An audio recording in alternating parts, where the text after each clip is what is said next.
আল্লাহ রাব্বুল আলামিন সূরা আরাফের 179 নম্বর আয়াতে বলেছেন যে আমি প্রচুর জিন আর মানুষকে সৃষ্টি করেছি জাহান্নামের জন্য, যার দলিল আমরা একটা হাদিস থেকে দিলাম যে উম্মতে মুহাম্মাদি 73 দলে ভাগ হয়ে যাবে, যার 72টা দলে জাহান্নামে যাচ্ছে, একটা জান্নাতে যাবে। তার মানে সংখ্যা কম হচ্ছে। আদম আলাইহিস সালামকে আল্লাহ পাক ডাকবেন, ডেকে বলবেন তোমার সন্তানদের মধ্য থেকে জাহান্নামীদেরকে আলাদা করে দাও। আদম আলাইহিস সালাম বলবেন হে আল্লাহ কতজনকে আলাদা করে দিব? আল্লাহ রাব্বুল আলামিন বলবেন প্রতি হাজারে 999 জনকে জাহান্নামের জন্য আলাদা করে দাও। বলেন ইন্না লিল্লাহি ওয়া ইন্না ইলাইহি রাজিউন। প্রতি হাজারে 999 জনকে জাহান্নামের জন্য আলাদা করে দাও। আপনি গাণিতিকভাবে এটাকে ব্যাখ্যা করতে যায়েন না, এখানে বোঝানো হচ্ছে মেজরিটি, অর্থাৎ বেশিরভাগ মানুষ জাহান্নামে যাচ্ছে, কোনো সন্দেহ নাই। হ্যাঁ, এটা ঠিক, জাহান্নামে যাওয়ার পরে কবিরা গুনাহগার যে ব্যক্তিরা আছে তাদের জন্য নবী সাল্লাল্লাহু আলাইহি ওয়াসাল্লাম সুপারিশ করবেন, এবং যার অন্তরে সরিষা দানা পরিমাণ ঈমান ছিল, মন থেকে লা ইলাহা ইল্লাল্লাহ সাক্ষ্য দিয়েছে, একদিন না একদিন সে জান্নাতে যাবে ইনশাআল্লাহ। কিন্তু আমরা কি চাইবো জাহান্নামের শাস্তি ভোগ করে জান্নাতে যেতে? জাহান্নাম কি এটা একটা হাদিস দিয়ে বুঝাচ্ছি। আল্লাহ রাব্বুল আলামিন এই পৃথিবীর সবচেয়ে সুখী মানুষটাকে, এই পৃথিবীতে যার কোনো দুঃখ কষ্ট কিচ্ছু ছিল না, এই মানুষটাকে ডেকে নিয়ে আসবেন, ডেকে নিয়ে এসে জাহান্নামে ঢুকাবেন এক মুহূর্ত সময়ের জন্য, ধরেন 1 সেকেন্ড বা 1 ন্যানো সেকেন্ড, এরপরে বের করে নিয়ে আসবেন। নিয়ে এসে বলবেন পৃথিবীতে কি সুখে ছিলে? সেই ব্যক্তি বলবে সুখ কি জিনিস হে আল্লাহ আমি জানি না। আমি কি বুঝাতে পারছি ভাই? সুখ কি জিনিস আমি জানি না। আর আল্লাহ রাব্বুল আলামিন এই পৃথিবীর সবচাইতে কষ্টে থাকা মানুষটাকে ডেকে নিয়ে আসবেন, এনে জান্নাতে ঢুকাবেন, ঢুকে এক মুহূর্ত সময় রাখবেন, বের করে নিয়ে আসবেন। বলবেন পৃথিবীতে কষ্টে ছিলে? সেই বান্দা বলবে কষ্ট কি জিনিস আল্লাহ আমি জানি না। এটাই সেই আয়াতের ব্যাখ্যা বলা যায়। আল্লাহ পাক বলেছেন কুল্লু নাফসিন যায়িকাতুল মাউত, প্রত্যেকটা নফস বা আত্মা মৃত্যুর স্বাদ গ্রহণ করবে। ফাইন্নামা তুওয়াফাউনা উজুরাকুম ইয়াওমাল কিয়ামাহ, কিয়ামতের মাঠে তোমাদের পূর্ণ প্রতিদান দেয়া হবে। ওই দিন ফামান যুহজিহা আনিন নার ওয়া উদখিলাল জান্নাহ ফাকাদ ফাজ, সেদিন যাকে আল্লাহ পাক জাহান্নাম থেকে বাঁচাবেন, জান্নাতে প্রবেশ করাবেন, একমাত্র সে ব্যক্তি সফল, আর কেউ সফল নয়। এই আয়াতটা হচ্ছে দ্য ডেফিনেশন অফ সাকসেস, যার পিছনে আমরা ছুটছি। আমরা সাফল্যের পিছনে ছুটি না। সফল হতে হবে, নিজের পায়ে দাঁড়াতে হবে, টাকা পয়সা করতে হবে, বাড়ি গাড়ি করতে হবে, ব্যাংক ব্যালেন্স করতে হবে, জমি জমা করতে হবে, একটা সুন্দরী গার্লফ্রেন্ড চাই, একটা স্ত্রী চাই, তাই না? আমরা সাফল্যের পিছনে ছুটতে চাই, আর আমাদেরকে বস্তুবাদী দর্শন শেখায় এগুলোই সাফল্যের মানদণ্ড। তা আল্লাহ পাক এখানে বলছেন যাকে জাহান্নাম থেকে বাঁচানো হবে আর জান্নাতে প্রবেশ করানো হবে, এই ব্যক্তি ছাড়া কেউ সফল না। পৃথিবীতে আপনি অনেক বড় নেতা হতে পারেন, ইভেন অনেক বড় আলেমও হতে পারেন, অনেক বড় পলিটিশিয়ান হতে পারেন, অনেক বড় প্রশাসনের কর্মকর্তা হতে পারেন, অনেক বড় ইকোনমিক্স হতে পারেন, কলামিস্ট হতে পারেন, বুদ্ধিজীবী হতে পারেন, হাফেজ হতে পারেন, হুএভার ইউ আর, যদি কিয়ামতের মাঠে আপনি জান্নাতে যেতে না পারেন আপনি সফল না। আর পৃথিবীতে যে মানুষ মুদির দোকান করছে, ভ্যান চালাচ্ছে, রিক্সা চালাচ্ছে, বারবার সেলুনে কাজ করে, কৃষক কৃষি কাজ করে, যাদেরকে মানুষ চেনেও না, ঈমান আছে, 5 ওয়াক্ত নামাজ পড়ে, ছেঁড়া কাপড় পরে থাকে, এত মান মর্যাদা নাই, ভাইরাল না, মানুষ চিনে না, গভীর রাতে তাহাজ্জুদ পড়ে, দেখবেন এই ব্যক্তি যদি কিয়ামতের মাঠে জান্নাতে চলে যায়, এই ব্যক্তি আমার চেয়ে সফল, কোনো সন্দেহ নাই। তা আমাদের দৃষ্টিভঙ্গি আগে চেঞ্জ করতে হবে, দুনিয়ামুখী দৃষ্টিভঙ্গি ত্যাগ করতে হবে, পরকালমুখী দৃষ্টিভঙ্গি দরকার। নবী সাল্লাল্লাহু আলাইহি ওয়াসাল্লাম সাহাবায়ে কেরামের ভিতরে এই পরিবর্তন নিয়ে এসেছিলেন, তাদেরকে আল্লাহমুখী করেছেন, আল্লাহমুখী। যখন তারা আল্লাহমুখী হয়ে গেছেন তখন দুনিয়া তাদের কাছে তুচ্ছ হয়ে গেছে। দুনিয়ার কষ্ট সহ্য করে নিয়েছেন, দুনিয়ার ভোগ বিলাস ত্যাগ করে দিয়েছেন, দুনিয়াকে সর্বোচ্চ প্রাধান্য দেননি, হাজত বা প্রয়োজন মনে করেছেন, দুনিয়ার সব কাজ করেছেন শুধু আল্লাহ সন্তুষ্টির জন্য। এবং আমি অনেক লেকচারে এটাও বলেছি যে আপনি দুনিয়ার প্রতিটা কাজ আল্লাহ সন্তুষ্টির জন্যই করেন, কারো কাছে কিছু পাওয়ার আশায় করেন না। কারো কাছে প্রতিদান পাওয়ার আশায় দুনিয়ার কাজগুলো করেন, আপনি কষ্ট পাবেন। কারো কাছে আশা করেন না, আল্লাহর কাছে আশা করেন প্রতিদান, আপনি কষ্ট পাবেন না ইনশাআল্লাহ। কারণ আল্লাহ ছাড়া প্রকৃত অর্থে আমাদের আপন বলে কেউ নাই। শুধুমাত্র আল্লাহই আপনার আপন, বাকিরা আপনার প্রয়োজন। মানুষ মানুষকে ভালোবাসতে পারে না, মানুষ মানুষের অবস্থানকে ভালোবাসে। এটা আপনারা হারে হারে ফিল করবেন যত দিন যাবে দেখবেন এটা আখিরুজ জামান, এটা আখিরুজ জামান, শেষ জামানা চলছে। এখন ফিতনাগুলো এমনভাবে পড়তে থাকবে যেন একটা মালা ছিঁড়ে দিলে পুঁথিগুলো যেমন টপটপ করে পড়ে যায়, এইভাবে ফিতনাগুলো আসতে থাকবে। ওই হাদিসের দিকে আসেন। নবী সাল্লাল্লাহু আলাইহি ওয়াসাল্লাম বলেছেন, আদম আলাইহিস সালামকে ডেকে আনা হবে, বলা হবে তোমার সন্তানদের মধ্য থেকে জাহান্নামীদেরকে আলাদা করে দাও। আল্লাহ পাক বলবেন প্রতি 1999 জনকে আলাদা করে দাও, একজন জান্নাতে যাচ্ছে প্রতি 1000-এ। কিন্তু listen to me very carefully, কিন্তু আল্লাহ পাক সূরা নিসা একটা কথা বলেছেন, ইন্নাল্লাহা লা ইয়াগফিরু আন ইউশরাকা বিহি ওয়া ইয়াগফিরু মা দুনা যালিকা লিমান ইয়াশা। আল্লাহ রাব্বুল আলামিন তার সাথে শিরকের গুনাহ ছাড়া অন্য যে কোনো গুনাহ যাকে ইচ্ছা মাফ করতে পারেন। যে কোনো গুনাহ আল্লাহ পাক মাফ করতে পারেন শিরকের গুনাহ ছাড়া। আরেকটা গুনাহ আল্লাহ পাক ক্ষমা করবেন না, সেটা হচ্ছে বান্দার হক। বান্দার সাথে সম্পৃক্ত, কারো টাকা চুরি করেছেন, কারো জমি আত্মসাৎ করেছেন, কাউকে গালি দিয়েছেন, কারো প্রতি জুলুম করেছেন, কাউকে অন্যায়ভাবে মেরেছেন, ছিনতাই করেছেন, ইত্যাদি ইত্যাদি, যেটা অন্যের হকের সাথে সম্পৃক্ত। ধর্ষণ করেছেন, মানুষের সম্মানহানি করেছেন, কাউকে নিষ্পাপ কাউকে বিতর্কিত করেছেন, ইত্যাদি। এই যে মানুষের সাথে জড়িত হক, এটা আল্লাহর কাছে মাফ নেওয়া যাবে না। কাবা ঘরের গেলাফ ধরে কানলেও কোনো লাভ নাই। ওই বান্দার কাছে গিয়ে ক্ষমা নিতে হবে, ভাই আমি আপনাকে গালি দিয়েছি, মাফ করে দেন। ভাই আমি তোমার টাকা চুরি করেছিলাম, এই নাও ফেরত নাও। বোন তোমার সম্পত্তি আমি দেই নাই, নিয়ে নাও। প্রতিবেশী তোমার জমি আমি নিয়েছি, নিয়ে নাও। এটা দুনিয়াতে করতে হবে। অন্যথায় পরকালে দেখবেন যে মানুষের সাথে জড়িত হকের জন্য মানুষটা দাঁড়িয়ে আছে। একজন ব্যক্তি উঠেছে, নামাজ রোজা হজ জাকাত সব নেকি নিয়ে উঠেছে। ওঠার পরে দেখছে সামনে অনেক মানুষ দাঁড়িয়ে আছে। কি জন্য দাঁড়িয়ে আছে? কারো টাকা নিয়ে শোধ করে নাই, কাউকে গালি দিয়েছে, কারোর প্রতি জুলুম করেছে, কারোর প্রতি অন্যায় করেছে, এরা দাঁড়িয়ে আছে, হক চাচ্ছে। তখন কিভাবে শোধ করবে? আল্লাহ পাক বলবেন তোমার নেকি ওদেরকে দিয়ে দাও। তখন শেয়ার রেটের মাধ্যমে নেকি চলে যাবে। কথা বুঝতে পারছেন? তখন আরো অত্যাধুনিক প্রযুক্তি থাকবে, নেকি কনভার্ট। আর নেকি দিতে দিতে যদি নেকি শেষ হয়ে যায়, তখন ওই ব্যক্তিদের গুনাহ তার আমল নামায় চলে আসবে। তারপর ওই ব্যক্তিরা জান্নাতে যাবে, এই ব্যক্তি জাহান্নামে যাবে। অতএব দুনিয়াতে মানুষের সাথে জড়িত কোনো হক রাখেন না। আল্লাহ পাক বলছেন শিরকের গুনাহ ছাড়া আল্লাহ যে কোনো গুনাহ মাফ করতে পারেন। আর এই যে কুফরি এবং মানুষের সাথে জড়িত হক আল্লাহ মাফ করবেন না। এখন আল্লাহ যদি শিরকের গুনাহ ছাড়া সব গুনাহ মাফ করতে পারেন, আর আল্লাহ পাক তো ওয়াদা করেছেন নবী সাল্লাল্লাহু আলাইহি ওয়াসাল্লামকে মেরাজের রাতে যে তোমার উম্মতের যে কোনো ব্যক্তি যদি শিরক না করে আমার সামনে হাজির হয়, আমি তাকে মাফ করে দেব।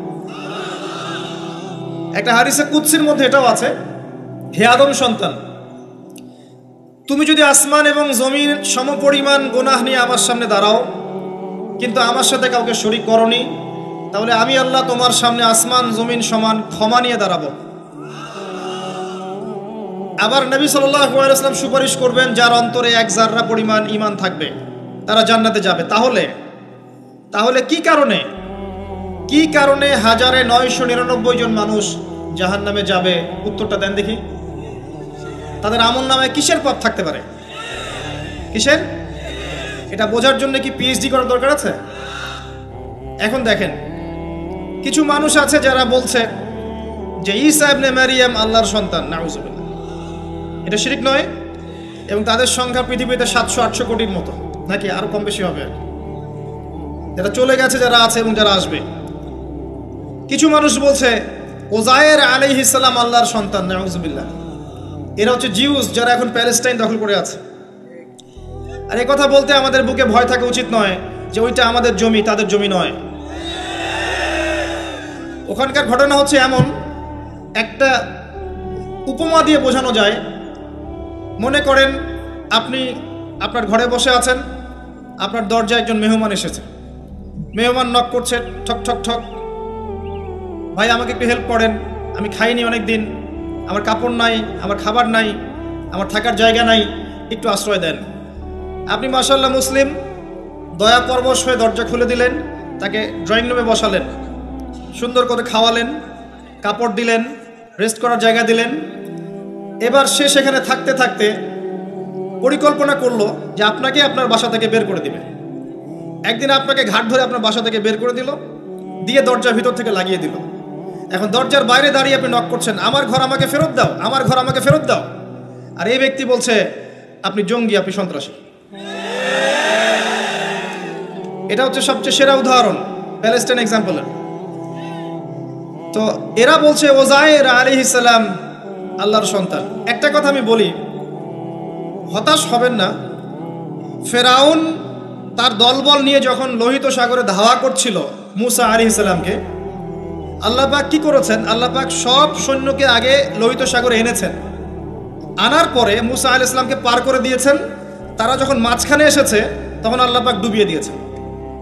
ঠিক আছে, আল্লাহ পাক ঠিক একই কাজটা করবেন ইনশাআল্লাহ এই জেরুজালেমে ইনশাআল্লাহ তাআলা। সবাইকে এনেছেন আল্লাহ পাক পৃথিবীর বিভিন্ন জায়গা থেকে। একটা নির্দিষ্ট সময় পর্যন্ত ওরা বিশ্বকে রুল করবে সামনে, একটা নির্দিষ্ট সময় পর্যন্ত এরা বিশ্বকে শাসন করবে সামনে অচিরেই। কিন্তু এরপরে আল্লাহ রাব্বুল আলামিন ঈসা ইবনে মারিয়ামকে নামাবেন এবং তার হাতে তাদের নেতা মাসিহুদ দাজ্জাল নিহত হবে ইনশাআল্লাহ তাআলা। এবং পুরো কমিউনিটি একসাথে কলাপস করে যাবে, পৃথিবী থেকে তার নাম অস্তিত্ব মুছে যাবে ইনশাআল্লাহ তাআলা। আল্লাহ পাক ওই লোহিত সাগরের সুন্নাহ এখানে অ্যাপ্লাই করবেন ইনশাআল্লাহ। আল্লাহ পাক এই কারণেই একত্রিত করেছেন, এটা আল্লাহ পাকের স্টাইল সুন্নাহ। আসেন, এরা বলছে ওজাইর আলাইহিস সালাম আল্লাহর সন্তান। আবার দেখেন কিছু মানুষ বলছে আল্লাহকে পাওয়ার জন্য স্ট্যাচু ওয়ার্শিপ করা যায়, এরা হচ্ছে আল্লাহকে পাওয়ার মাধ্যম। কিছু মানুষ বলছে কবরে সেজদা করা যায়, কবরে শায়িত ব্যক্তি আল্লাহর কাছে সুপারিশ করবে। কিছু মানুষ বলছে আল্লাহ ছাড়া অন্য কারো কাছে দোয়া করা যায়, তিনি অনেক বুজুর্গ ব্যক্তি ছিলেন, আমার দোয়া পৌঁছে দিবেন আল্লাহ পর্যন্ত। কিছু মানুষ বলছে আল্লাহ ছাড়া অন্য কারোর নামে নজর করা যায়, জবাই করা যায়, কসম করা যায়, ইত্যাদি ইত্যাদি। আর কিছু মানুষ আল্লাহর হালালকে হারাম করছে, আল্লাহর হারামকে হালাল করছে। কিছু মানুষ তাকদীরকে অস্বীকার করছে, ভাগ্যকে অস্বীকার করছে। কিছু মানুষ দুনিয়া নিয়ে এতই ব্যস্ত হয়ে আছে, দিনের জাররা পরিমাণ ফিকির নাই। আবার কিছু মানুষ এই উম্মতের মধ্যে দাবি করছে মুহাম্মদ সাল্লাল্লাহু আলাইহি সাল্লাম শেষ নবী নন, আরও নবী আসতে পারে, এবং তারা প্রকাশ্যে মাহফিল করারও চেষ্টা করছে এখন বাংলাদেশে। আবার কিছু মানুষ বলছে আমরা কোরআন মানি, হাদিস মানি না। এই যতগুলো কথা আমি বললাম এর প্রত্যেকটাই হচ্ছে শিরক। এই শিরকগুলো হয় তিন ভাবে: চিন্তায় শিরক হয়, কথায় শিরক হয় এবং কাজে শিরক হয়। চিন্তা, কাজ এবং কথা, আকীদায় শিরক থাকে, আমলে শিরক থাকে, আবার কথাতেও শিরক থাকে। এই শিরকের পাপের কারণে আল্লাহ রাব্বুল আলামিন বেশিরভাগ মানুষকে জাহান্নামে দিবেন, বলেন নাউযুবিল্লাহ। কিন্তু কারো আমল নামায় যদি শিরকের পাপ না থাকে, শিরক থেকে তওবা করে যে কোনো পাপ নিয়ে সে কবরে যায়, 99% সম্ভাবনা আছে এই মানুষকে আল্লাহ পাক মাফ করে দিবেন।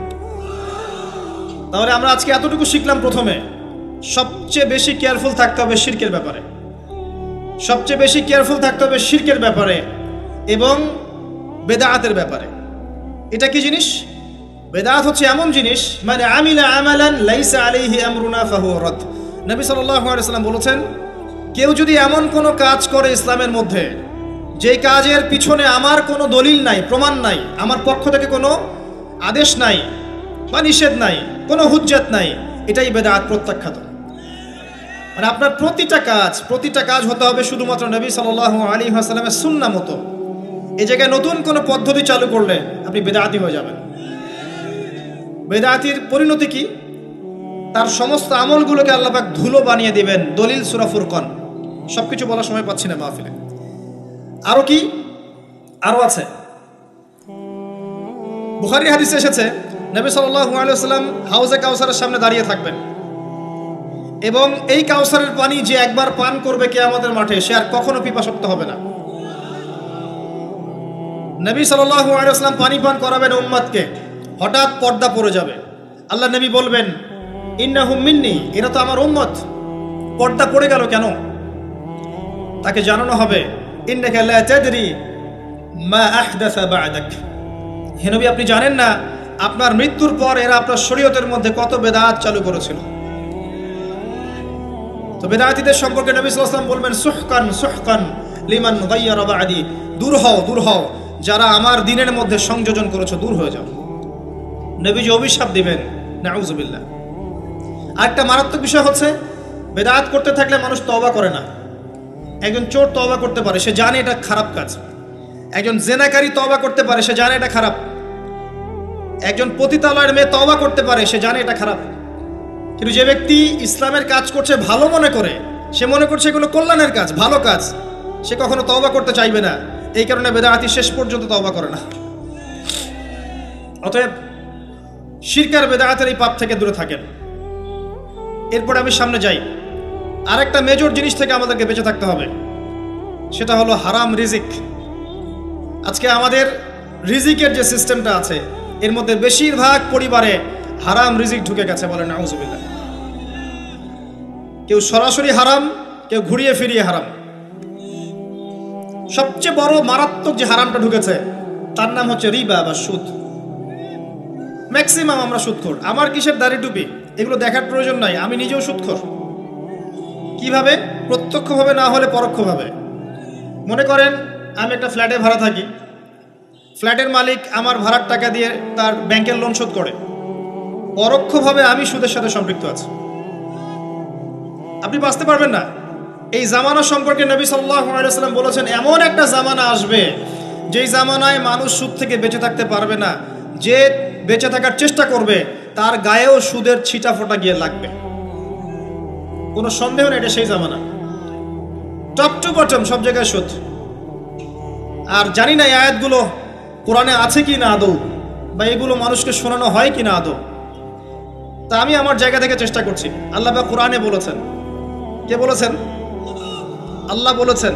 আমি অনুবাদ করছি, আমি জাস্ট অনুবাদক। সূরা বাকারা 279 থেকে পড়া শুরু করেন। আল্লাহ পাক বলছেন, ইয়া আইয়ুহাল্লাযীনা আমানু, হে মুমিনগণ, তুমি যদি মুমিন হয়ে থাকো, হে মুমিনগণ, ইত্তাকুল্লাহ, তোমরা আল্লাহকে ভয় করো। ইত্তাকুল্লাহ, তোমরা আল্লাহকে ভয় করো। ইত্তাকুল্লাহ, তোমরা আল্লাহকে ভয় করো। ওয়াযারু মা বাকিয়া মিনার রিবা, সুদের অবশিষ্ট অংশগুলো ছেড়ে দাও। ইন কুনতুম মুমিনিন, যদি প্রকৃত অর্থে মুমিন হয়ে থাকো। ওয়া ইন লাম তাফআলু, আমি আল্লাহ বলছি তোমরা যদি এটা না করো, ফাযরু বিহারবিন মিনাল্লাহি ওয়া রাসূলিহি, তাহলে আল্লাহ এবং তার রাসূলের সাথে যুদ্ধের ঘোষণা শুনে রাখো। গো অ্যাহেড, এখন রাস্তা আপনার। আমি অনুবাদ করে শুনিয়ে দিয়েছি, আপনার কান পর্যন্ত পৌঁছে গেছে। এখন decision is yours, path is yours, choose your path. রাস্তা আপনার, আপনি ফিক্স করেন কি করবেন। যদি আপনি সুদ খান 1 নাম্বার, অথবা দেন 2 নাম্বার, 3 আপনি সাক্ষী থাকেন, 4 লিখে রাখেন, আপনি সমান পাপী। এই 4 শ্রেণীর মানুষকে নবী সাল্লাল্লাহু আলাইহি ওয়াসাল্লাম অভিশাপ দিয়েছেন, লাআনত করেছেন। আর নবী সাল্লাল্লাহু আলাইহি ওয়াসাল্লামের অভিশাপ নিয়ে যদি আমরা কবরে যাই, তাহলে মান নবিয়ুক উত্তর দিতে পারবো, এটা বিশ্বাস করা বোকামি। তার অভিশাপ নিয়ে যদি আমরা হাসরের মাঠে উঠি, হাউজে কাউসারের পানি পাবো, প্রত্যাশা করাটা বোকামি হবে। তার অভিশাপ নিয়ে যদি আমরা হাসরের মাঠে উঠি, তাহলে তিনি আমাদের জন্য সুপারিশ করবেন, এটা ভাবা বোকামি হবে। মেরাজের রাতে আল্লাহ রাসূল দেখে এসেছেন, এক শ্রেণীর মানুষকে রক্তের নদীতে ফেলে মাথা ফাটিয়ে দেওয়া হচ্ছে। নবী জিজ্ঞাসা করলেন সাল্লাল্লাহু আলাইহি ওয়াসাল্লাম, এরা কারা হে জিবরাইল? জিবরাইল আলাইহিস সালাম বলেন, এরা আপনার উম্মতের সেই সব ব্যক্তি যারা ছিল সুদখোর, যারা সুদের মধ্য দিয়ে মানুষের রক্ত চুষে খেয়েছে। আজকে রক্তের নদীতে এদেরকে ফেলে মাথা ফাটিয়ে দেওয়া হচ্ছে। কি করবেন আপনি ফিক্স করেন। ইসলাম তরবারির জোরে ছড়ায় নাই। আমি আপনার গর্দানে তরোয়াল ধরে বলবো না যে সুদ ছেড়ে দেন, বলবো? কেউ বলবে না। ইসলাম এভাবে ছড়ায় নাই। ইসলাম সৌন্দর্য দিয়ে ছড়িয়েছে, সুন্দর উপদেশ দিয়ে ছড়িয়েছে। উদউ ইলা সাবিলি রাব্বিকা বিল হিকমা ওয়াল মাউইযাতিল হাসানাহ ওয়াজাদিলহুম বিল্লাতী হিয়া আহসান, এভাবে ইসলাম ছড়িয়েছে। ফাযাক্কির ইন নাফাআতিয যিকরা সায়াযাক্কারু মান ইয়াখশা, হে নবী আপনি উপদেশ দিন, যদি উপদেশ কাজে লাগে। শীঘ্রই যারা আল্লাহকে ভয় করে তারা আপনার উপদেশ গ্রহণ করবে ইনশাআল্লাহ। ওয়া ইয়াতাজান্নাবুহাল আশকা, যারা পাপাচারী ফাসিক তারা উপদেশ গ্রহণ করবে না। ফাযাক্কির ইন্নামা আনতা মুযাক্কির, আপনি উপদেশ দিন, আপনি শুধু উপদেশদাতা। লাস্তা আলাইহিম বিমুসাইতির, আপনি কারো উপর দারোগা নন। এটা একজন দায়ীর কাজ, একজন আলেমের কাজ, এর বেশি কিছু না। আমাদের ম্যাক্সিমাম রিজিকের মধ্যে সুদ ঢুকে গেছে।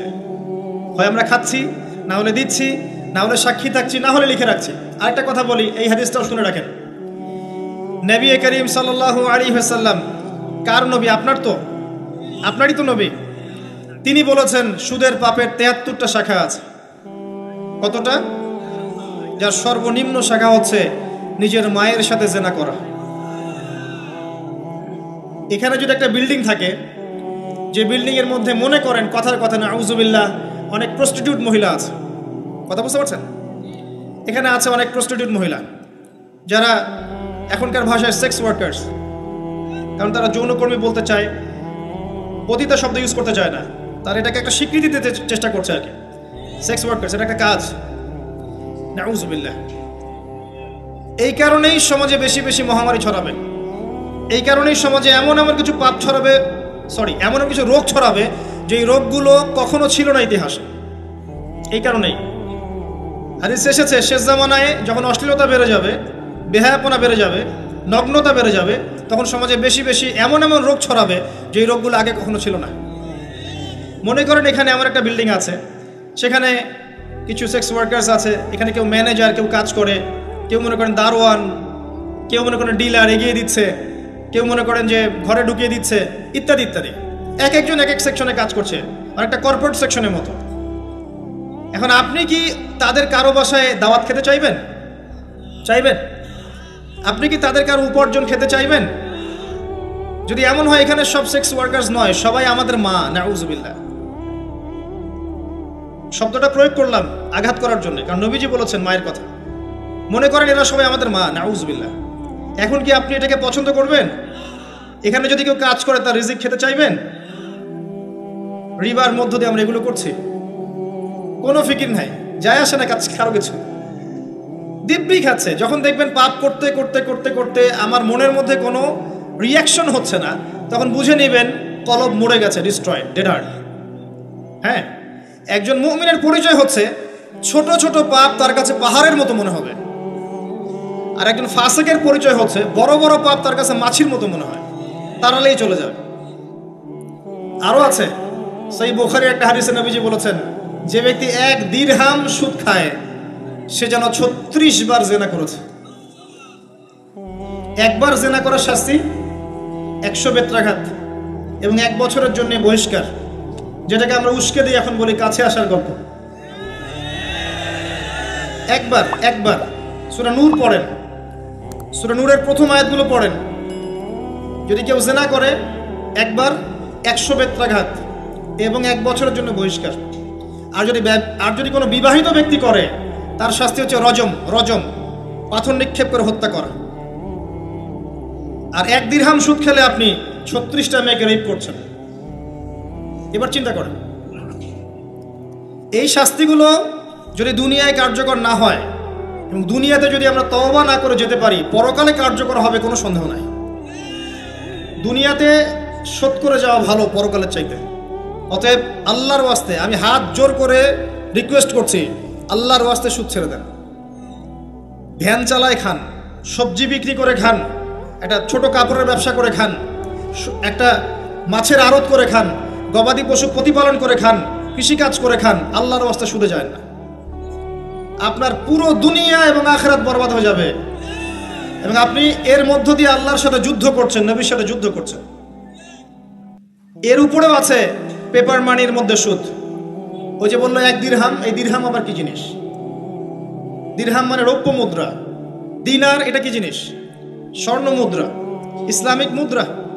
সেই যে চলে গেছে ব্রিটিশরা আসার আগে, এখন আর দেখা যায় না। একটা গোল্ড কয়েন যার মূল্যটাকে ইকোনমিক্সের ভাষায় বলে ইন্ট্রিনসিক ভ্যালু। এই ভ্যালুটা এই স্বর্ণ মুদ্রার ভিতরেই থাকে। একটা পেপার মানির ভ্যালু, ইন্ট্রিনসিক ভ্যালু এর ভিতরে থাকে না, এর বাইরে থাকে, যেটাকে আপনি নিয়ন্ত্রণ করতে পারবেন, কমাতে পারবেন, বাড়াতে পারবেন। আর এর সাথে যখন পেট্রো ডলার অ্যাড হয়েছে তখন তো মাশাআল্লাহ জুলুম আরও উপরে উঠে গেছে। আর যারা পেট্রো ডলার সিস্টেম চালু করেছে, এইসব ভোগবিলাসী আরবদেরকে আমরা বলি এরা হচ্ছে আমিরুল মুমিনিন, নাউজুবিল্লাহ, সুবহানাল্লাহ। কত অন্ধ হলে মানুষ এদেরকে আমিরুল মুমিনিন মনে করতে পারে, যারা মুসলিমদের প্রপার্টি সব আমেরিকার হাতে তুলে দিয়েছে, আর সেই প্রপার্টি দিয়ে এরা বম্বিং করে করে সারা বিশ্বের মধ্যে মুসলিম হত্যা করছে। আল্লাহ পাক সেই যে বলেছেন সূরা মাইদার মধ্যে 51 নম্বর আয়াতে, ইয়া আইয়ুহাল্লাযীনা আমানু হে মুমিনগণ, লা তাত্তাখিযুল ইয়াহুদা ওয়ান নাসারা আউলিয়া, হে মুমিনগণ তোমরা ইহুদি এবং খ্রিস্টানদেরকে বন্ধুরূপে গ্রহণ করো না। কে বলেছেন? আল্লাহর চেয়ে কি আমি জিওপলিটিক্স ভালো বুঝি? আল্লাহর চেয়ে আমি আমার ভালো মন্দ ভালো বুঝি?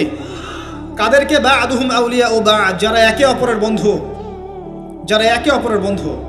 ওয়া মান ইয়াতাওয়াল্লাহুম মিনকুম ফাইন্নাহু মিনহুম, তোমাদের মধ্যে কেউ যদি ওদের দিকে মুখ ফিরায় সে তাদের অন্তর্ভুক্ত, এই উম্মার কেউ না তারা। সে যেই হোক, বিশ্বের এইসব নামধারী মুসলিম কান্ট্রিদের চাইতে বাংলাদেশের পররাষ্ট্রনীতি অনেক ভালো আছে, হাজার গুণে ভালো আছে। কি মনে করেন আপনি? এসব ফাসেকা জালেমদেরকে আপনি আমিরুল মুমিনিন মনে করছেন? আল্লাহ পাক বোঝার তৌফিক দান করুন। আসেন, রিবার কথা বলতে গিয়ে কথাটা আসছি, ইন্ট্রিনসিক ভ্যালু বলে একটা বিষয় আছে। এত ডিটেলস বিষয় মাহফিলে বলা সম্ভব না, এতটুকু বলবো যে ইনশাআল্লাহ তাআলা আপনি যদি আপনার সম্পদকে সাস্টেইনেবল অ্যাসেটে রূপান্তরিত করেন, আগামী দিনগুলোতে আপনি ইনশাআল্লাহ জিতবেন, আদারওয়াইজ হেরে যাবেন।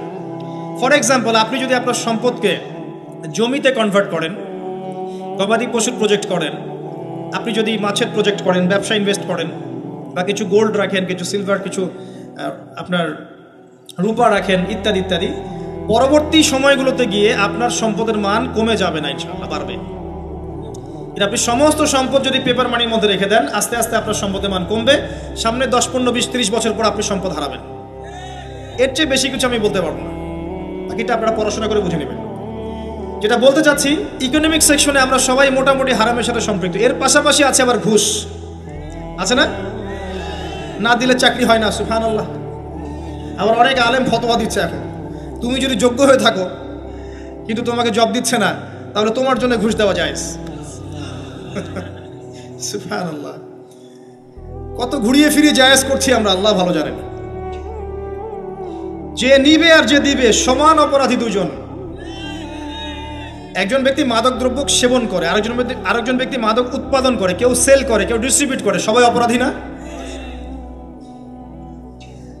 এরপরে আবার আছে দেখবেন অন্যের সম্পদ আত্মসাৎ করা, দুর্নীতি করছি, অন্যের সম্পদ আত্মসাৎ করছি। অনেক সময় দিনের লেবাজেই, ধার্মিকতার লেবাজেই মানুষের সম্পদ লুটে পুটে খাচ্ছে। কত মাজার আছে যায় দেখেন, মানুষের সম্পদ কিভাবে লুটে খাচ্ছে আল্লাহ ভালো জানে। ওখানে যত মোমবাতি জমা পড়ে, এগুলো বিক্রি করলে মনে একটা পদ্মা সেতু হবে, আল্লাহ ভালো জানে। বেশি বলে ফেলাইছে মনে হয়। যাই হোক, এমন অনেক জায়গা আছে, গরু ছাগল দিচ্ছে, মাশাআল্লাহ মানতের টাকা দিচ্ছে। এই যে কয়দিন আগে দেখলাম, একটা চ্যানেলেই দেখলাম, দান বাক্স খুলেছে, কোটি কোটি টাকা বের হচ্ছে ওখান থেকে। জি, আমি মনে করতে পারছি না, বাট আমি দেখেছিলাম।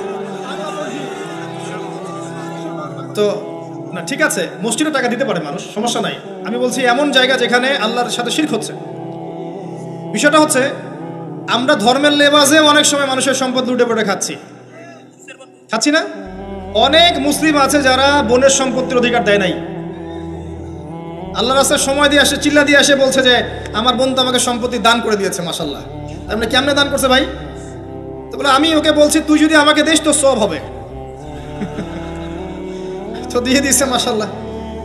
তা বললাম যে আপনি মরার আগে ওটা তাকে সওয়াবের আশায় দিয়ে দিয়েন, এই অবস্থায় মরেন না। আমরা অনেক সময় ধর্মের লেবাজেও মানুষের সম্পদ আত্মসাৎ করি, কোনো সন্দেহ নাই। আল্লাহ পাক আমাদেরকেও হেফাজত করুন, আমিন। এক কথায় বলতে চাই প্রিয় ভাইয়েরা, পরিবারের মধ্যে হারাম রিজিককে ঢুকতে দিয়েন না। হারাম রিজিক ঢুকলে পরে আপনার ইবাদত কবুল হবে না। আপনি ছোটখাটো কিছু করেন, হালাল রিজিক খান, অল্পতে আল্লাহ পাক সন্তুষ্ট হয়ে যাবেন ইনশাআল্লাহ তাআলা। আল্লাহ পাক তো বেশি কিছু চান না আমাদের কাছে।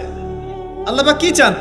আমরা তাকে ভালোবাসি, আমরা তার জন্য আমাদের ইবাদতগুলো ঢেলে দেই, তার সাথে শিরক না করি, তার নবীর সুন্নাহ মতো চলি, একটু হালাল খাই, একটু পর্দা করি, বাচ্চা কাচ্চাদেরকে ইসলামী আদর্শে বড় করি, পরিবারের আদর্শটা একটু ঠিক করি। এত বেশি কিছু কি আল্লাহ পাক চান আমাদের কাছে? আল্লাহ পাক কি আমাদের কলার ধরে জিজ্ঞাসা করবেন দুনিয়াতে ইসলামী খেলাফত কায়েম করে আসো নাই কেন? বলবেন? বলবেন না। এটা বলবেন না আল্লাহ পাক আমাদেরকে। কিন্তু যাকে আল্লাহ পাক ওই ক্ষমতা দিয়েছেন তাকে বলবেন তোমাকে ক্ষমতা দিয়েছিলাম, তুমি কেন করো নাই? কথা বুঝতে পারছেন? সবার জন্য সবকিছু না, আমরা সাধারণ মানুষ। সাধারণ মানুষের জন্য সাধারণ কাজগুলো যথেষ্ট। একটু পড়াশোনা করেন, আল্লাহ পাক তৌফিক দান করুক। একটু আমল করেন, একটু পর্দা করেন, একটু হালাল খান, তাওহীদে থাকেন, সুন্নতে থাকেন, নবীর মতো লাইফ কাটান, 5 ওয়াক্ত নামাজ পড়েন, সামর্থ্য হলে যাকাত দেন, রমজান মাসে রোজা রাখেন, সামর্থ্য হলে হজ করেন, ইনশাআল্লাহ আপনি জান্নাতি। একটা হাদিস আমি পড়েছি ফয়জুল কালাম বইয়ের মধ্যে, মাদ্রাসায় পড়ানো হয়, ক্লাসিক্যাল একটা বই, সবাই কিনতে পারেন। ফয়জুল কালাম অত্যন্ত চমৎকার হাদিসের একটা বই। এর মধ্যে একটা হাদিস আছে যেটা পড়ে শান্তি লাগে, মনে হয় যে না আশা আছে পরকালে বাঁচার। সেটা হচ্ছে নবী সাল্লাল্লাহু আলাইহি ওয়াসাল্লাম সাহাবীদেরকে বলছেন যে তোমরা সাহাবীরা এমন একটা যুগে বাস করছো যেই যুগে ইসলামের 10% কেউ যদি ছেড়ে দেয় সে ধ্বংস হয়ে যাবে। কথা বুঝতে পারছেন? সাহাবীদেরকে নবীজি বলছেন তোমরা এমন একটা যুগে বাস করছো যেই যুগে যদি ইসলামের 10% 1/10 কেউ ছেড়ে দেয় সে ধ্বংস হয়ে যাবে। কিন্তু তোমাদের পরে এমন একটা যুগ আসবে যেই যুগে মানুষরা যদি ইসলামের 10% ধরে রাখতে পারে সফল হয়ে যাবে। এটা সেই যুগ না? আপনার এই যুগে প্রতিটা সেক্টরেই ফিতনা। আপনার ধর্মে দেখবেন তাওহীদের মধ্যে শিরক, সুন্নতের মধ্যে বেদাত, আলেমদের মধ্যে বিভক্তি, কাদা ছোড়াছড়ি, গালাগালি, হিংসা বিদ্বেষ, পরশ্রী কাতরতা, কত কি দেখতে পাচ্ছেন। আপনি ধর্মের মধ্যে শিরক দেখছেন, বেদাত দেখছেন, অর্থনীতিতে হারাম দেখছেন, পরিবারের মধ্যে বস্তুবাদিতা দেখছেন, কি দেখছেন না? সমাজের মধ্যে জেনা দেখছেন, পর্নোগ্রাফি দেখছেন, ফ্রি মিক্সিং দেখছেন, ফ্যামিনিস্ট রেভলিউশন দেখছেন, নগ্নতা দেখছেন, কি দেখছেন না? অর্থনৈতিক জীবনে আপনি এগুলো দেখছেন, বৈশ্বিক জীবনে আপনি মারামারি, কাটাকাটি, রাহাজানি দেখছেন, হত্যা, রক্তপাত দেখছেন। কোন যুগে বসে আছেন আপনি? এই যুগে আপনি 10% আমল করেন, জান্নাতি হয়ে যাবেন ইনশাআল্লাহ। আল্লাহ পাক তৌফিক দান করুন, কবুল করুন। একটা বিষয় হচ্ছে আমল করা, একটা বিষয় হচ্ছে আকীদা পোষণ করা। আমি যদি আকীদা পোষণ করি যে ইসলামের মধ্যে, কোরআন এবং সুন্নাহর মধ্যে প্রতিটা বিষয়ের সমাধান আছে, এটা যদি আপনি বিশ্বাস করেন, এরপরে অল্প আমল করেন, কোনো সমস্যা নেই ইনশাআল্লাহ। কারণ আপনার আকীদা ঠিক আছে। আপনি আমল করতে পারেন নাই, কিন্তু আকীদা ঠিক ছিল। আপনি মেনে নিয়েছেন লা ইলাহা ইল্লাল্লাহ, কোনো ইলাহ নেই আল্লাহ ছাড়া, মুহাম্মাদুর রাসূলুল্লাহ, কোরআন হুজ্জাতুল্লাহ, কোরআন আল্লাহর হুজ্জা, সুন্নাহ তরিকাতুন নবী, এটা আল্লাহর নবীর তরিকা। এগুলোর মধ্যে সব কিছুর সমাধান আছে, এটা আপনি মেনে নিয়েছেন মন থেকে। এবার আমল করতে গিয়ে আপনি পারছেন না। নামাজ পড়ছেন 5 ওয়াক্ত, হয়তো পরিবারটা ঠিক মতো করতে পারছেন না, চেষ্টা করছেন, হালালে থাকার চেষ্টা করছেন, কখনো কখনো হারাম ঢুকে যাচ্ছে, আপনি চেষ্টা চালিয়ে যাচ্ছেন ক্রমবর্ধমানভাবে, কিন্তু আপনি আকীদা রাখেন, এটাই চূড়ান্ত, এটাই সঠিক। ইনশাআল্লাহ আল্লাহ পাক আপনার সব গুনাহ মাফ করে দিবেন। আর একজন ব্যক্তি আকীদাই রাখে না, সে মনে করে ইসলাম ওই যুগে চলতে, ওই যুগে চলে না। সে মনে করে কোরআন এবং সুন্নাহ সবকিছু নাই, আমার মস্তিষ্ক প্রসূত বুদ্ধি সবকিছু। কেউ মনে করে সায়েন্সই সবকিছু, কেউ মনে করে মানব রচিত বিধানই সবকিছু। কেউ যদি এগুলোকে চূড়ান্ত মনে করে, তখন আমল আর কাজে আসবে না। এই বাতিল আকীদা নিয়ে বেশি বেশি আমল করেও লাভ নাই। আকীদা আগে স্পষ্ট করতে হয়, পরিষ্কার করতে হয়। আল্লাহ পাক আমাদেরকে পরিচ্ছন্ন আকীদা দান করুন, আমিন। রিজিকের ব্যাপারে প্রিয় ভাইরা সচেতন হয়ে যান। এরপরে চলে আসেন একটা মৌলিক জায়গায় আসবো, ফ্যামিলি। এখানে মা বোনরা আছেন, এখানে অনেক যুব সমাজের তরুণ তরুণীরা আছে, আমাদের পিতৃস্নেহ পিতৃমহ অনেক আমাদের পিতামহরা আছেন। এটা একটা ভালো সুযোগ এই পরিবার সম্পর্কে দুটো মৌলিক কথা বলার জন্য। আমি অনেক দিন থেকে চাচ্ছিলাম এমন একটা পরিবেশ।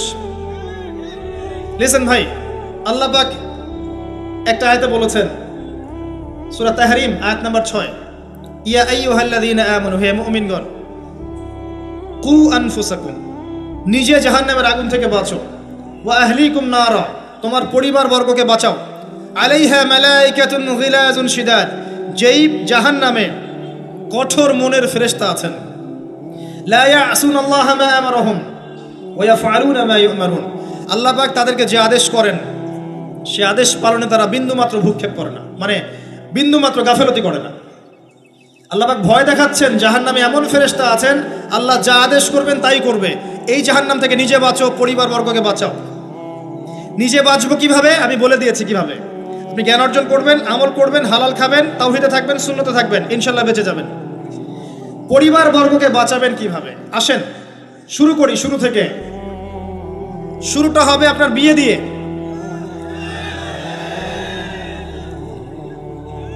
এত এক্সাইটেড হওয়ার কিছু নাই, কারণ এটা এমন একটা বিষয় যেটা করেন নাই বলে এক্সাইটমেন্ট বাড়ছে, করার পরে পস্তাতেও পারেন। এটা এমনই দিল্লি কা লাড্ডু, যে খাবে সেও পস্তাবে, যে খাবে না সে বেচারাও পস্তাবে। তবে আপনারা খেয়ে পস্তান আলহামদুলিল্লাহ। এমনভাবে শুরু করেন না পরিবারটা যে আপনি একজন তরুণী, আপনি একজন তরুণ বিয়ে করছেন, বিয়ের সময়ে দিনদারিতা বাদ দিয়ে অন্য কিছু দেখতে যায় না। যদিও বা অর্থ সম্পদ, বংশমর্যাদা, সৌন্দর্যের কথা হাদিসে এসেছে, হাদিসটা এমন নয় যে তোমরা 4টা গুণ দেখেই বিয়ে করো, এমন নয়। হাদিসটা এমন নয়, অনুবাদটা অনেকেই ভুল করে। হাদিসে বলা হয়নি কখনো 4টা গুণ দেখেই বিয়ে করো, এটা নয়। বরং বলা হয়েছে 4টা গুণ দেখে বিয়ে করা হয়। কথা কি বুঝতে পারছেন? কেউ এটা দেখে, কেউ এটা দেখে। তোমরা দিনদারিতা দেখো, না হলে তোমাদের হাত ধুলোয় ধূসরিত হবে। হাদিসটা এমন। এক্ষেত্রে কি আমরা বলবো, প্রথমত বিয়েটাকে সহজ করে দেন। বিয়েটাকে সহজ না করলে সমাজে জেনা বাড়তে থাকবে, এবং জেনা বাড়ার কারণ আছে।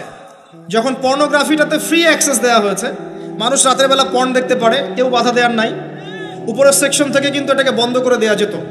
পৃথিবীর অনেক কান্ট্রি আছে যেখানে অনেক কিছু চলে না। চাইনিজরা ফেসবুক ইউজ করে না, করে? ওরা কি উন্নত জাতি না? ওরা তো এখন আমেরিকাকে যদি বলে ওঠো উঠবে, আমেরিকাকে বসতে বলে বসবে। ওরা এমন জায়গায় চলে গেছে।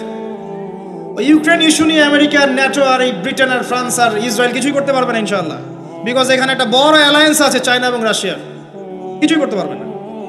বরং এর উদ্দেশ্য, যে উদ্দেশ্যে এটা কাজ করেছিল তারা, এটাতে সফল হবে না তারা ইনশাআল্লাহ। আজকের টপিক এটা না, আমি এদিকে যাচ্ছি না।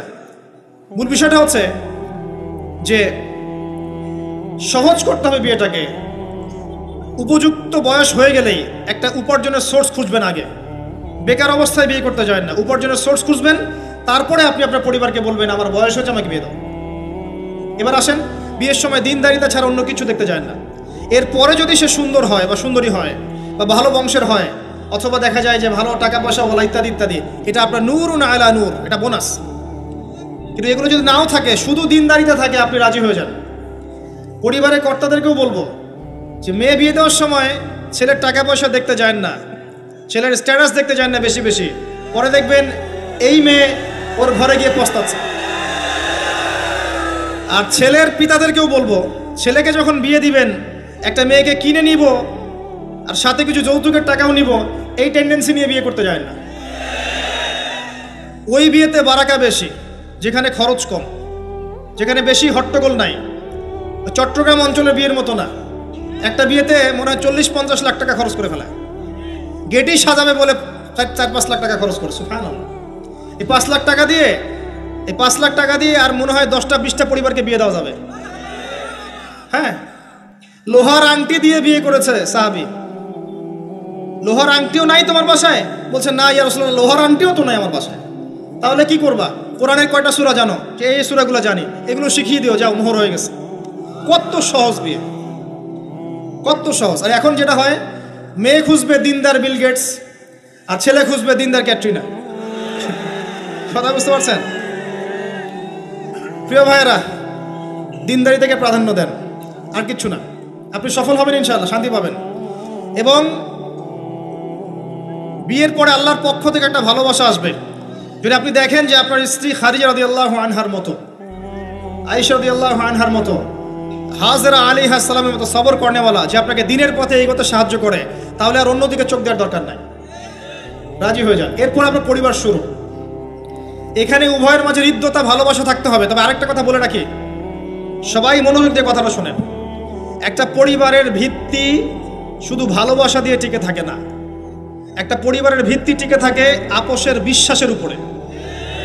একে অপরকে বিশ্বাস করতে শিখতে হবে, একে অপরকে শ্রদ্ধা করতে হবে, একে অপরের সম্মান দিতে জানতে হবে। আপনাকে আপনার স্ত্রীকে আপন মনে করতে হবে, আপনাকে আপনার স্বামীকে আপন মনে করতে হবে। বাইরের মানুষ আপন নয়, এরা আপন আপনার। একজন লেবাস, পোশাক। এরপরে আপনি মোহর শোধ করেন, আপনি সন্তান সন্ততি নেন, সন্তান সন্ততিদেরকে আল্লাহর এবং তার রাসূলের আদর্শে বড় করে তোলেন। পরিবারের মধ্যে তালিম চালু করেন, তালিম। পরিবারের মধ্যে তাওহীদ রাখেন, সুন্নত রাখেন, একসাথে খেতে বসেন, স্ত্রীকে হাদিয়া দেন, স্ত্রীকে গিফট দেন, তাকে মাঝে মাঝে ঘুরতে নিয়ে যান, তাকে নিয়ে রিফ্রেশমেন্টে যান, তাকে সময় দেন, তাকে টাইম দেন, তাকে সময় দেন। নবী সাল্লাল্লাহু আলাইহি ওয়াসাল্লাম আয়েশা রাদিয়াল্লাহু আনহার কোলে মাথা রেখে কোরআন তেলাওয়াত করতেন, তার সাথে চাঁদনি রাতে দৌড়েছেন এবং চাঁদ দেখেছেন, সফর করেছেন, রাতের বেলা হেঁটেছেন, সময় দিয়েছেন, খালি পায়ে হেঁটেছেন। সময় দেন। এখন এমন একটা অবস্থা যে পুরুষদেরকে মনে করা হয় যে তারা হচ্ছে মানি মেকিং মেশিন, তারা খালি টাকা পয়সা মেক করবে, আর স্ত্রীরা হচ্ছে ওই চুলা ঠেলবে সারাদিন। আমরা এমন মনে করে নিই আর কি। আবার এই যে ফ্যামিনিস্ট রেভলিউশন যখন থেকে আসছে, ফ্যামিনিস্ট রেভলিউশন কি জিনিস? দাজ্জালের ফলোয়ার্স আর কি, যে মেয়েদেরকে আপনি ঘরে রাখতে পারবেন না। তো তারা যখন থেকে এসেছে, ইমার্জ করেছে, তখন থেকে তারা একটা কনসেপ্ট দিয়েছে যে পুরুষ আর নারী একে অপরের প্রতিদ্বন্দ্বী। দেখবেন প্রতিদ্বন্দ্বিতামূলক কথাবার্তা বলে।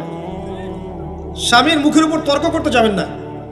স্বামীকে বাইরের অনেকগুলো বিষয় ফেস করতে হয়।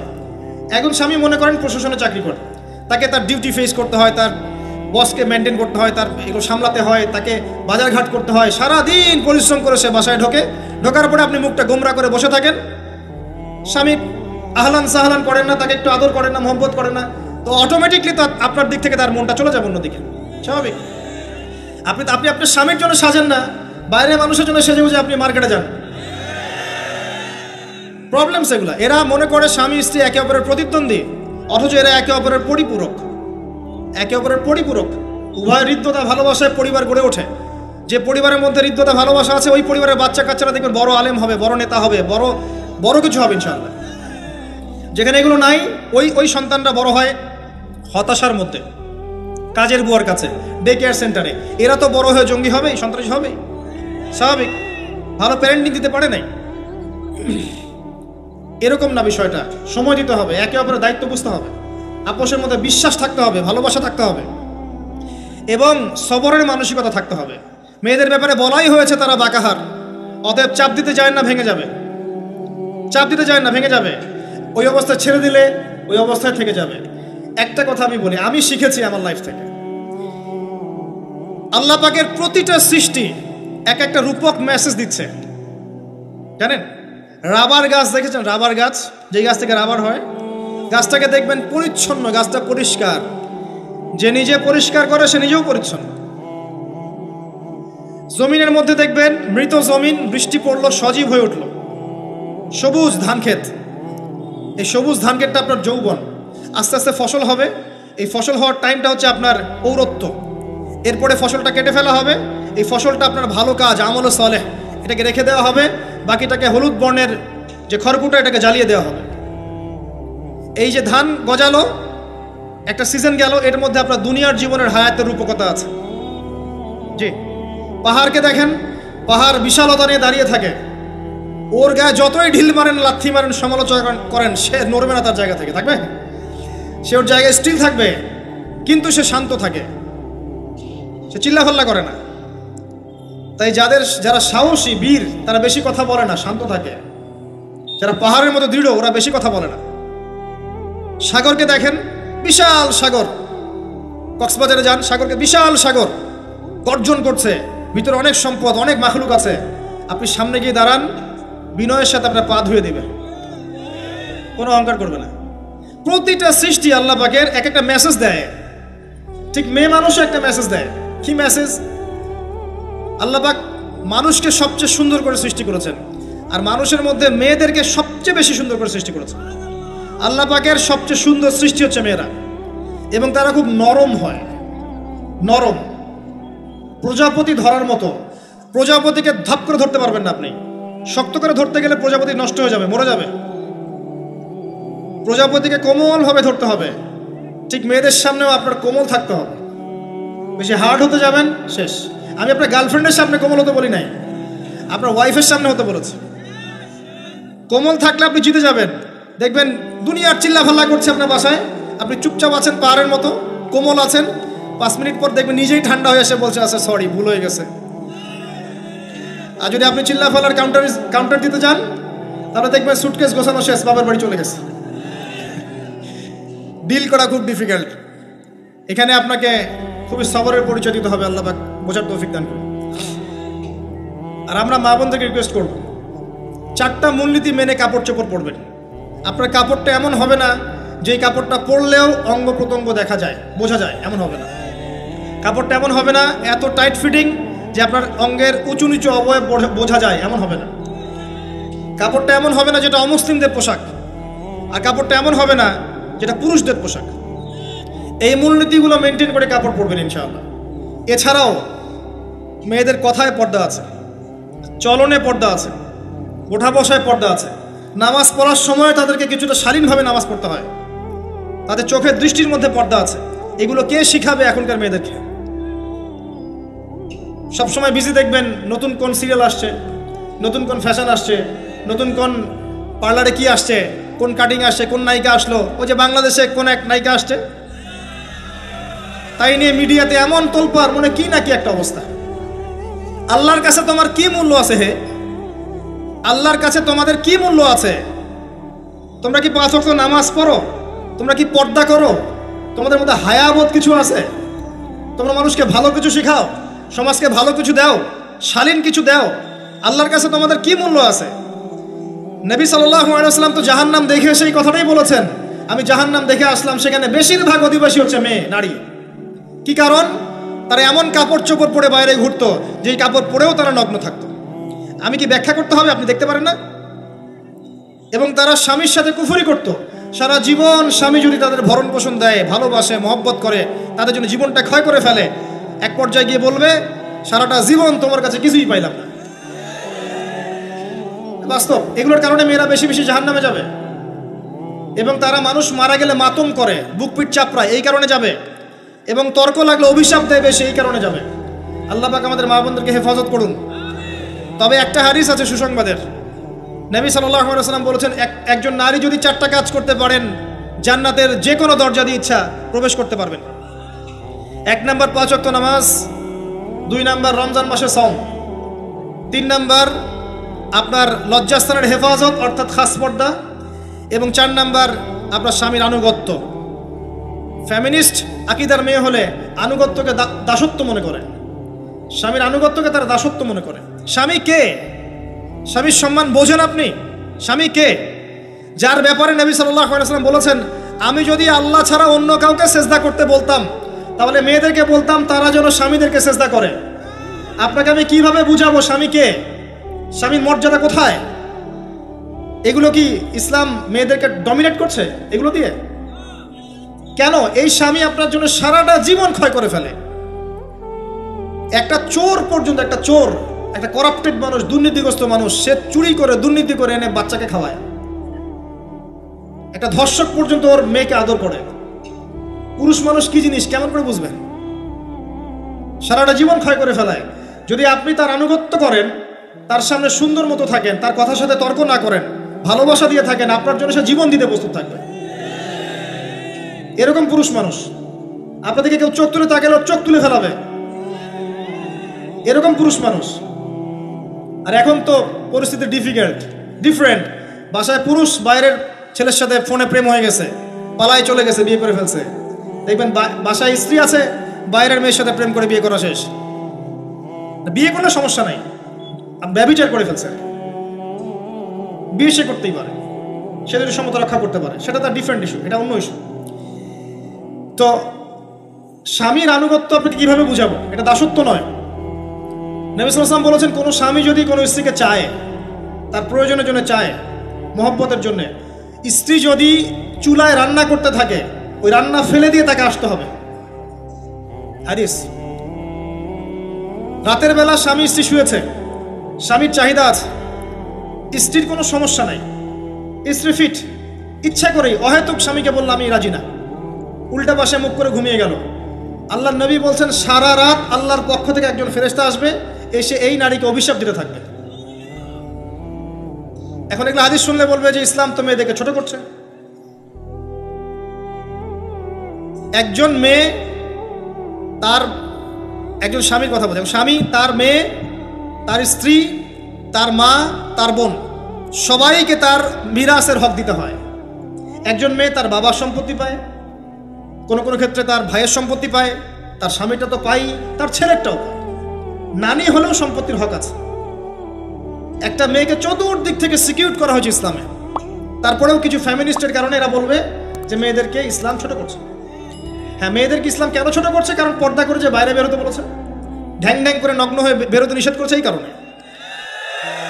যদি বলে যে হ্যাঁ ইসলাম আপনাদেরকে ফ্রি মিক্সিং এর স্বাধীনতা দিচ্ছে, আপনারা সবাই ফ্রি মিক্সিং করেন, গেঞ্জি পরেন, টি শার্ট পরেন, স্যান্ডো গেঞ্জি পরে বাইরে ঘুরে বেড়ান, টাইট ফিটিং প্যান্ট পরে বাইরে ঘুরে বেড়ান, সব জায়গায় আপনারা ফ্রি মিক্সিং করেন, পর্ন দেখেন, জেনা করেন, মদ খান, ইসলাম খুব ভালো। তখন তোমাদের জন্য তো ইসলাম নয়, তোমরা জাহান্নামে যাও, আল্লাহর কি আসে যায়?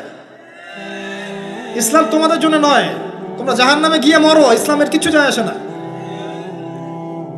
আল্লাহর ওয়াস্তে পারিবারিক আদর্শের দিকে ফোকাস করেন প্রিয় ভাই। নিজে জাহান্নামের আগুন থেকে বাঁচান, পরিবার বর্গকে বাঁচান, পরিবার বর্গকে বাঁচান। পরিবার আরেকটা পার্ট হচ্ছে আপনার পিতামাতা। পিতামাতার সাথে খারাপ আচরণ করতে যায় না আল্লাহর ওয়াস্তে। সেই ব্যক্তির জন্য ধ্বংস যার পিতামাতা বেঁচে আছে, তাদের হক আদায় করে সে জান্নাতে যেতে পারলো না, তার জন্য ধ্বংস। আরেকটা অংশ আছে আপনার সন্তান সন্ততি। বাচ্চা কাচ্চার প্যারেন্টিংটা খুব সুন্দর করে করেন। যখন আপনি স্ত্রীর সাথে মিলন করতে গিয়েছেন তখন দোয়া পড়েন, আল্লাহুম্মা বিসমিল্লাহি আল্লাহুম্মা জান্নিবনা শাইতান ও জান্নিবিশ শাইতান মা রাযাকতানা। আমার মনে হয় এখনকার জেনারেশন যেগুলো আছে ফাসেক, মাদক সেবন করে, পর্নোগ্রাফিতে আসক্ত, ইয়াবাখোর, স্মাগলিং করছে, চুরি করছে, হাবিজাবি, ধর্ষণ করছে, আমার মনে হয় না তাদের পিতামাতা তাদেরকে জন্ম দেওয়ার সময় দোয়াগুলো পড়েছিল। কারণ পিতামাতাকে দোয়া পড়লে ওই সন্তানকে শয়তান স্পর্শ করতে পারে না। সন্তান হবে, সন্তান ছেলে হোক মেয়ে হোক, আপনার এটা নিয়ে মন খারাপ করার কিছু নাই। একজন কন্যা সন্তানকে লালন পালন করে সৎপাত্রে পাত্রস্থ করলে এই মেয়ে পরকালে আপনার জন্য জাহান্নামের আগুন থেকে ঢাল হয়ে যাবে। যার কাছে দুইজন মেয়ে আছে, দুইটা মেয়েকে সে ভালো করে মানুষ করেছে, নবী সাল্লাল্লাহু আলাইহি ওয়াসাল্লাম বলছেন সে জান্নাতে আমার সাথে এমন করে থাকবে, এইভাবে। কেউ যদি বিধবার দায়িত্ব নেয়, সেও নবী সাল্লাল্লাহু আলাইহি ওয়াসাল্লামের সাথে এইভাবে থাকবে। এতিমের দায়িত্ব নেয়, এইভাবে থাকবে। ফ্যান্টাসিতে ভুগছেন, একটা এতিম মেয়েকে বিয়ে করেন, একটা অসহায় তালাকপ্রাপ্ত মেয়েকে বিয়ে করেন, একটা বিধবা মেয়ে যার স্বামী মারা গেছে, কেউ নাই দেখার, তাকে বিয়ে করেন, তারপরে বোঝা যাবে আপনার মধ্যে কতটুকু দিন আছে। আর বর্তমান সভ্যতা আমাদের কি সমাধান দিবে? সবাই যদি দিনদের একটা করে ক্যাটরিনা খোঁজে, এই এতিম, এই বিধবা, এই যাদের দেখার কেউ নাই, এই মেয়েগুলা কি রাষ্ট্রের সম্পত্তিও থাকবে? এদের দায়িত্ব কে নিবে?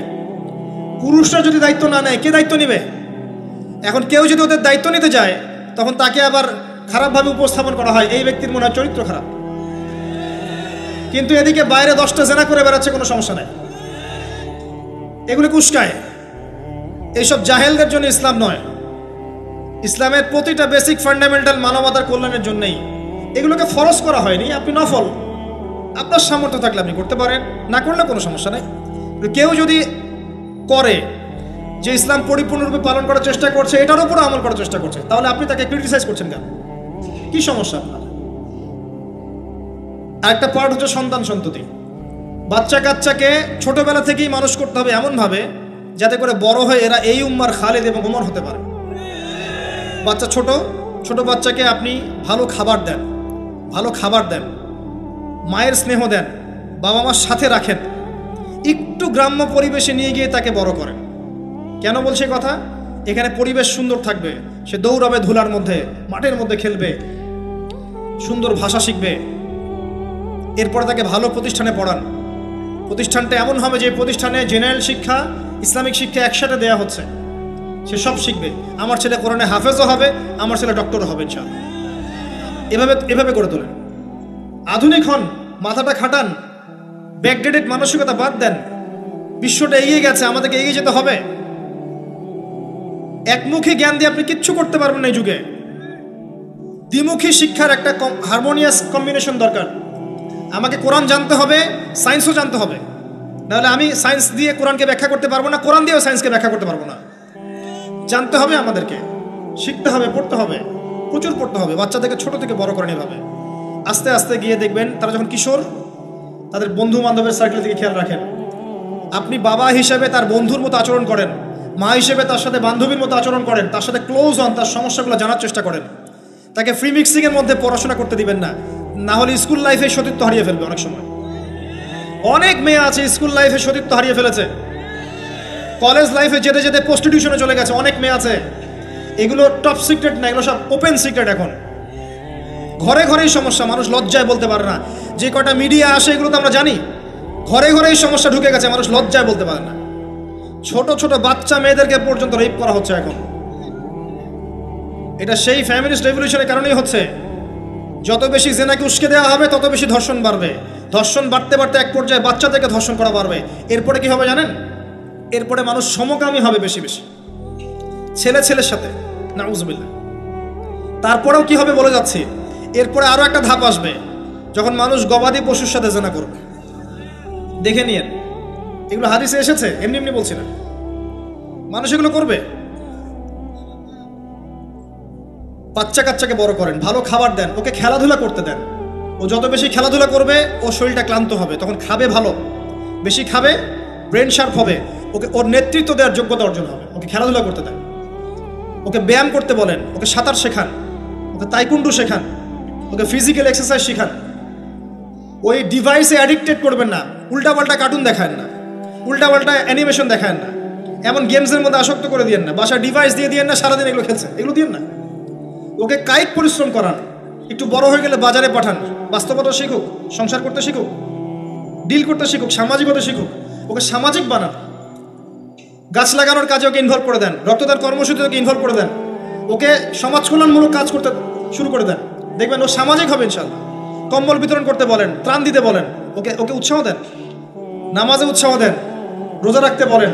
মেয়ে ছোট থেকে মেয়েকে পর্দা করতে বলেন, বলে যে ও দেখবে যে আমার মা যখন বাইরে যায় তখন এই পোশাকে বাইরে যায়। আলহামদুলিল্লাহ, আমি দোয়া করি আল্লাহ পাক আমার মেয়েকে যেন খাদিজা রাদিয়াল্লাহু আনহার মতো কবুল করে।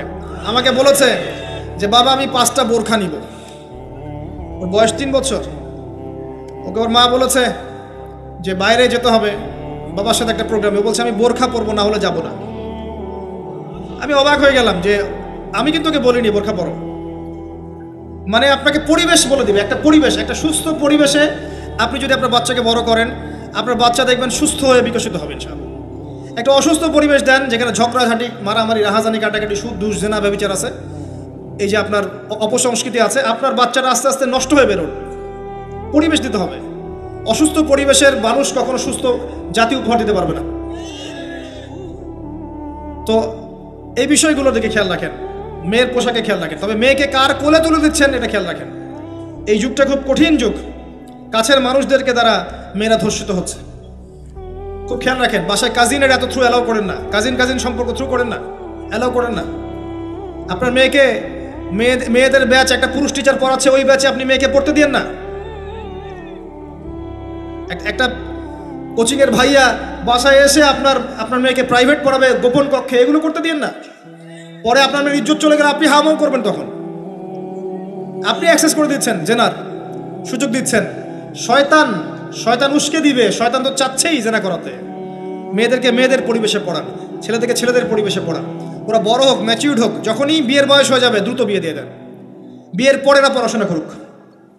বিয়ের পর পড়াশোনা করে অনেকে বড় আলেম হয়েছে, অনেকে বড় জাতির নেতাও হয়েছে। আমাদের জাতির পিতার ইতিহাস দেখেন, কত বছর বয়সে তিনি বিয়ে করেছিলেন, ইতিহাস দেখেন। একজন প্রেমময়ী নারী যদি পাশে থাকে, একজন ব্যক্তি বিশ্ব জয় করতে পারে। এই যে প্রমাণ দেখিয়ে দিয়েছে, করেন নাই? এরকম আগেকার মানুষদেরকে দেখবেন, ম্যাচিউরড হয়ে গিয়েছেন, বিয়ে করেছেন, এরপরে স্ত্রী পাশে ছিল, বিশ্বকে ডিল করেছে, নেতৃত্ব দিয়েছে। এই বিষয়গুলোতে খেয়াল রাখেন। পরিবারে হারাম ঢুকতে দিয়েন না, পরিবারটাকে ইসলামিক মূল্যবোধে গড়ে তোলেন। কু আনফুসাকুম ওয়া আহলিকুম নারা, এই হাদিসের উপর আমল করেন। আল্লাহ পাক তৌফিক দান করুন, আমিন। এরপরে বড় বিষয়গুলোতে যাবেন আপনি ইসলামের খেদমত, ইসলামের প্রচার, ইসলামের প্রসার, Islamic association, Islamic NGO, Islamic হাবিজাবি, এগুলোর দিকে আপনি পরে যাবেন। আগে বেসিকগুলো ঠিক করবেন। এই কাজগুলো যদি আমরা করতে না পারি, তাহলে আল্লাহ পাক ওই যে বলেছে সূরা আরাফ 179 প্রথমে বলেছে, ওর অন্তর্ভুক্ত হয়ে যাব। তাদের পাপ কি ছিল? তারা যে বেশি বেশি জাহান্নামে গেছে, কি পাপ ছিল? 1 নাম্বার, লাহুম কুলুবুন লা ইয়াফকাহুনা বিহা, ওদের কলব ছিল, উপলব্ধি করেনি। ওয়া লাহুম আযানুন লা ইয়াসমাউনা বিহা, কান দিয়েছিলাম শোনেনি। ওয়ালাহুম আ'য়ুনুন লা ইউবসিরুনা বিহা, চোখ দিয়েছিলাম দেখেনি। উলাইকা কাল আনআম, এরা হচ্ছে গবাদি পশুর মতো। বাল হুম আদাল, বরং তার চাইতেও নিকৃষ্ট। ও উলাইকা হুমুল গাফিলুন, এরা হচ্ছে গাফিল সম্প্রদায়। আল্লাহ পাক আমাদেরকে যাবতীয় গাফিলতি থেকে হেফাজত করুন, আমিন। আমরা আলোচনার শেষ প্রান্তে এসে দোয়া করছি, আল্লাহ পাক আমাদের সবাইকে শিরিক মুক্ত আমল করার তৌফিক দান করুন, আমিন। নবী সাল্লাল্লাহু আলাইহি ওয়াসাল্লামের সুন্নতের উপর থাকার তৌফিক দান করুন, আমিন। আমাদের প্রত্যেকের পরিবারটাকে আদর্শ পরিবার রূপে গড়ে তুলুন, আমিন।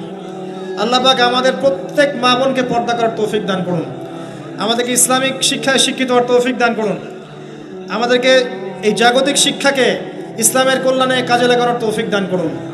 আল্লাহ পাক আমাদেরকে হালাল রিজিকের ব্যবস্থা করে দিন। আল্লাহ পাক আমাদের মধ্যে যারা অসুস্থ সবাইকে শেফায়ে কামেলা দান করুন। আমাদের মধ্যে যারা মারা গেছে আল্লাহ পাক সবাইকে মাফ করে দিন। আমাদের প্রশাসনের ভাইদেরকে আল্লাহ পাক হেফাজত করুন, হেদায়েত দান করুন, যাবতীয় অন্যায় থেকে হেফাজত করুন, ন্যায় নিষ্ঠার সাথে দায়িত্ব পালন করার তৌফিক দান করুন। আমাদের ঊর্ধ্বতন কর্তৃপক্ষ যারা আছে, গভর্নমেন্টে যারা আছে, সবাইকে আল্লাহ পাক হেদায়েত দান করুন।